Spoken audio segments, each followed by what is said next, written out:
So hey guys, once again welcome back to your own channel. Guys, सिर्फ चंद घंटे बचे हैं कल के मैथ्स पेपर और आपके बीच में, और इस बचे हुए कुछ घंटों को भी हम लोगों को पूरी तरह से निचोड़ना है और एक एक पॉइंट को निकाल लेना है, जितना कुछ हम निकाल सकते हैं। And for that thing only ये वीडियो मैं आपके लिए लेकर आया हूं कि भाई आपको क्या करना है क्लास 10 में मैथ्स पेपर के साथ में, जिससे कि आप डायरेक्टली 60 to 98 जो परसेंट है वो आपका कंफर्म हो जाए। 40 आउट ऑफ 40 आप कर सकते हो। गाइज, ये हम सबको पता है मैथ्स एक स्कोरिंग सब्जेक्ट है। स्कोरिंग सब्जेक्ट है यानी कि अगर आपने फॉर्मूला सही ढंग से पुट किया, डायग्राम बनाया, फिगर्स बनाया, अगर आपने उसमें सारे सही ढंग से आपने स्टेप्स को फॉलो किया, तो आपके एक नंबर भी नहीं कटेंगे। बट वेट, क्या 2 घंटों के पेपर में सारे क्वेश्चंस को कवर कर पाना संभव है? बिल्कुल संभव है, अगर आप स्ट्रैटेजिकली करोगे। जैसा कि अभी आप देख रहे हो कि यार कौन सा सेक्शन हमें पहले करना चाहिए, सेक्शन ए बी सी, तो इन सारी चीजों पे और भी बहुत सारी चीजों पे मैं डिस्कशन करूंगा। लेकिन सबसे पहले चलते हैं यहां, जो मैं आपको पहले दे चुका हूं, केस स्टडी बेस्ड क्वेश्चंस। उम्मीद है आपने चैनल के प्लेलिस्ट में जाकर के आपने वहां से सारे क्वेश्चंस को देख लिया होगा। तो यहां पे जब मैं डिस्कशन कर रहा था गाइस, तो मैंने आप लोगों को बताया था यहां पे कि भाई आपको ध्यान देना है कि आपका जो मैथ्स पेपर है वो 3 सेक्शंस में बटा हुआ है। ठीक है, सेक्शन ए बी सी, जिसमें कि 2 मार्क्स, 3 मार्क्स, 4 मार्क्स वाले क्वेश्चंस हैं। 4 मार्क्स यानी कि केस स्टडी बेस्ड वाले क्वेश्चंस आ जाएंगे। तो गाइस, यहां पे हमें करना क्या है, अभी हम क्या कुछ करने वाले हैं, हमारा स्ट्रैटेजी क्या होने वाला है। बहुत सारे बच्चे पूछ रहे थे strategy, so here comes the strategy. बहुत छोटा सा नहीं वीडियो बनने वाला, ये थोड़ा वीडियो लंबा जाएगा, लेकिन आप लोगों को पूरा देखना है, स्किप नहीं करना है, क्योंकि मैं बहुत मोटे तौर वाली बातें बताऊंगा, जैसे कि मैंने आपको इंग्लिश में बताया था, और आप लोग उससे हजारों लाखों स्टूडेंट्स बेनिफिटेड भी हुए थे। तो गाइस, यहां पे क्या है, क्लास 10 टर्म 2 मैथ्स पेपर। ठीक है, तो यहां पे देखो बच्चे, अक्सर आप मुझसे सवाल पूछ रहे हो, sir section A B C किससे शुरू करें।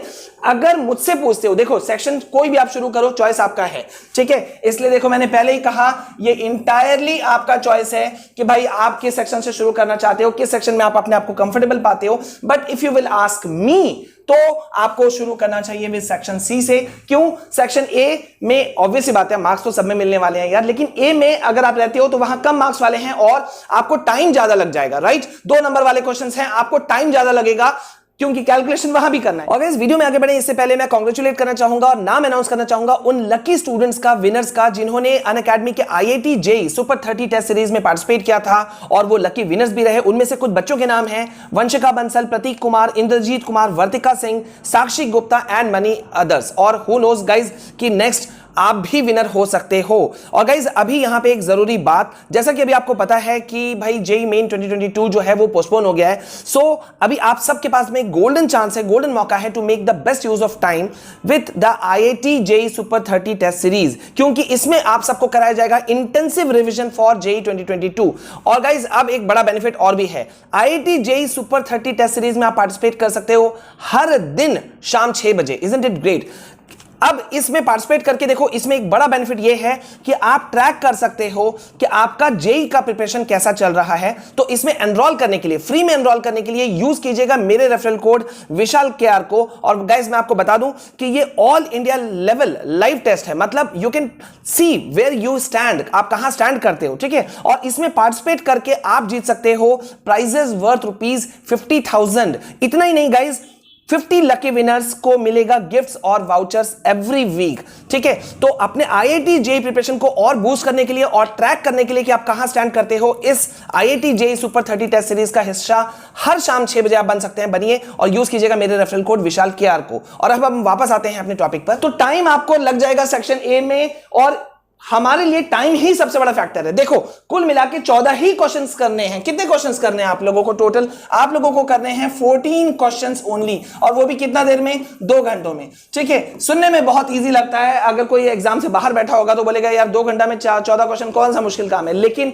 हमें पता है मुश्किल काम है। तो यार यहां पे देखो, मेरा सजेशन है सेक्शन सी, बट मैं फिर से रिपीट कर रहा हूं, बार बार रिपीट कर रहा हूं, आप अपने सहूलियत, अपने कॉन्फिडेंस के अकॉर्डिंग आप अपना सेक्शन को चुनना। ठीक है, अच्छा, अब यहां पे जल्दी से हम लोग आते हैं और देखते हैं यहां पे सिनेरियो क्या है।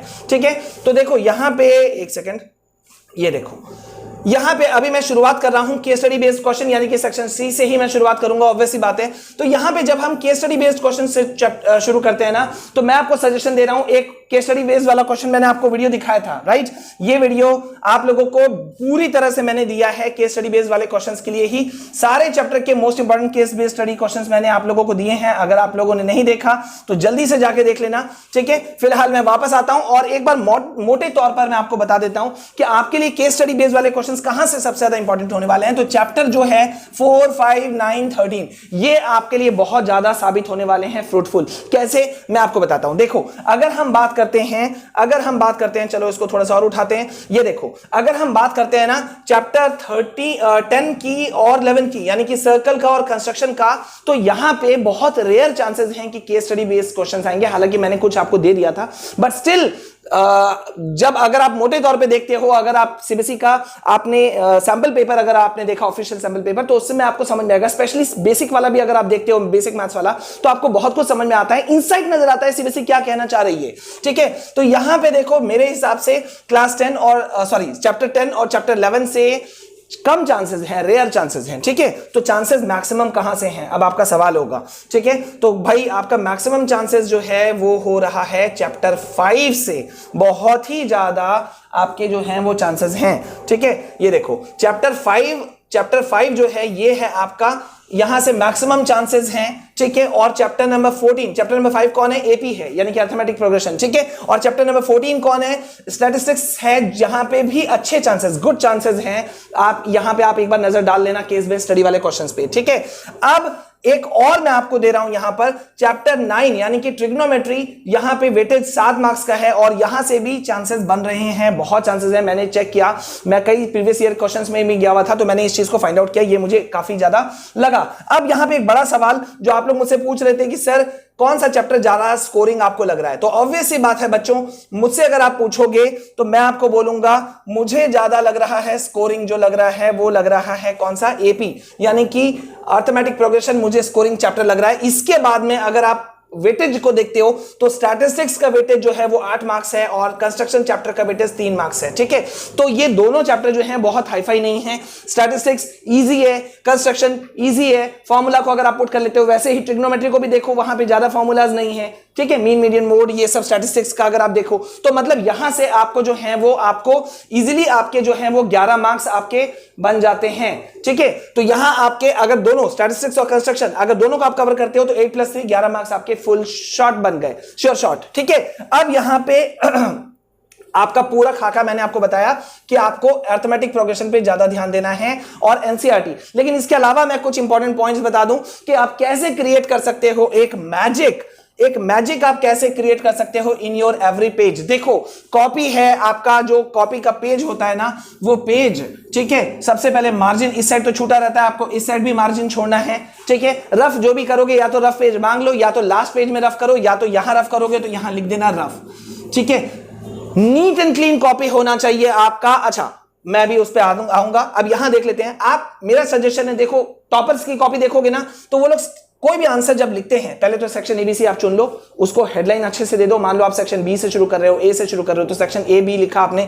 उसके बाद में जब आप मान लो आंसर 1 बना रहे हो, ठीक है? तो आंसर 1 बना रहे हो तो स्टार्ट कैसे करोगे? We know that from the question, या फ्रॉम डैश फॉर्मूले, ठीक है? फॉर्मूला, ये करके आप आगे लाइन को बढ़ाओगे, इस तरह से एक लुक बढ़ता है, ठीक है? और जब आप किसी अपने आंसर को एंड करते हो तो एंड करोगे कैसे? कोई भी आंसर जब खत्म होता है तो कैसे खत्म करोगे? ये मैथ्स है ना, तो मैथ्स में आपको एंड करना चाहिए, hence it is proved that, ठीक है? मतलब ये साबित होता है कि फलाना फलाना फलाना, ठीक है? या आप कह सकते हो so we can say that, हम कह सकते हैं कि करके आप एंड करो, या देयरफॉर करके एंड करो, ठीक है? ये चीजें हो गई। अब और आगे हम चलते हैं। अब देखो, यहां पर मैं आपको मोटे तौर पर आपको सीधा सीधा बात बता देता हूं भैया, किन चीजों पे आपको ध्यान देना है। ये है आपका आंसर शीट, ठीक है? आंसर शीट पे यहां आपका मार्जिन दिया हुआ है, ये मार्जिन आपको अपना देना जरूरी है। अब आपने सेक्शन ए बी जो भी लिखना है वो आपने लिखा, ठीक है? मेरा सजेशन है कि भैया जब आप अपना आंसर लिखोगे ना, तो जो फाइनल आंसर आपका होगा, मान लो आपने यहां आंसर 1 शुरू किया, ठीक है? फाइनल अपना आंसर आपने जो भी लिखना, और ये फाइनल आंसर यहां पे आपने आपने लिखा, तो एक बॉक्स आप एक क्रिएट कर सकते हो इस फाइनल आंसर के ऊपर में, एक चारों तरफ से एक बॉक्स आप क्रिएट कर दो, ठीक है। इससे इंपैक्ट बहुत जबरदस्त पड़ता है, ठीक है। और इसके बाद में जब सेकंड आप आंसर शुरू करोगे तो कम से कम 2 से 3 लाइन आपको छोड़ना है, 2 से 3 लाइन छोड़ करके ही नेक्स्ट शुरू कीजिएगा, ठीक है। आंसर नंबर 2 यहां से शुरू होगा, ठीक है। 2 से 3, एक क्वेश्चन और दूसरे क्वेश्चन के बीच में कम से कम 3 लाइन का गैप, ओके। अब यहां पे हम आगे चलते हैं, चलो इसको और आगे ले चलते हैं। अब आप जैसे अपना क्वेश्चन आप लिख रहे हो, ठीक है, ये फिर से आपका कॉपी हो गया, ठीक है।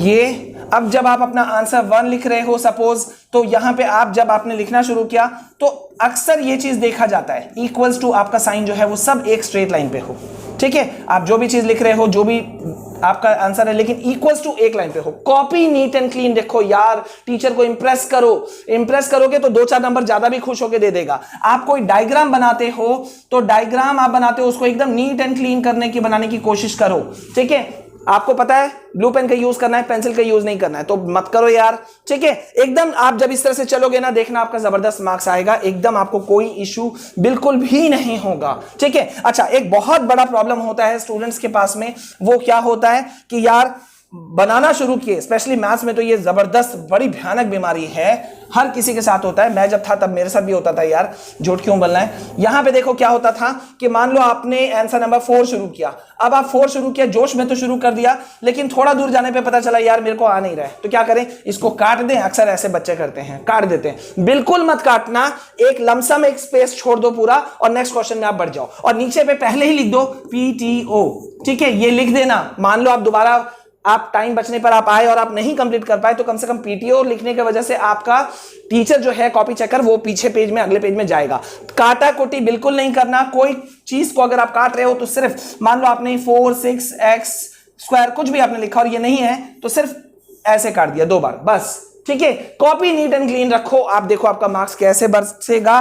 मैं आपको श्योर बोल दे रहा हूं बच्चों, अभी निक पीरियड है, हमें इस चीज को बहुत फोकस करना है कि हम यार शांत दिमाग से, मैथ्स पेपर है, शांत दिमाग से जाओ, देखना आप लोग स्कोर करोगे, ठीक है। मैं एक इंपॉर्टेंट वीडियो देने वाला हूं और जल्दी से जल्दी देने की कोशिश करूंगा कि आपको ज्यादा से ज्यादा एक सेट में आपको वीडियो और दे दूं, जिससे कि आपको बहुत ज्यादा बेनिफिट हो, ठीक है। लेकिन तब तक के लिए चैनल के प्लेलिस्ट में जाओ, मैथ्स के जितने इंपॉर्टेंट मैंने आपको इंपॉर्टेंट वीडियोस दिए, एक बार देख लो यार, देख लो, काम आ जाएगा, ठीक है। एक बार देख लो और प्लीज वीडियो को ज्यादा से ज्यादा शेयर कर देना, प्यार जरूर दिखाना यार, कमेंट सेक्शन में लिखना आपको वीडियो कैसा लगा, और प्लीज पहली बार अगर आप हमारे चैनल में आए हो तो डू सब्सक्राइब द चैनल। मिलते हैं नेक्स्ट वीडियो में। This is from my side. जय हिंद, जय भारत।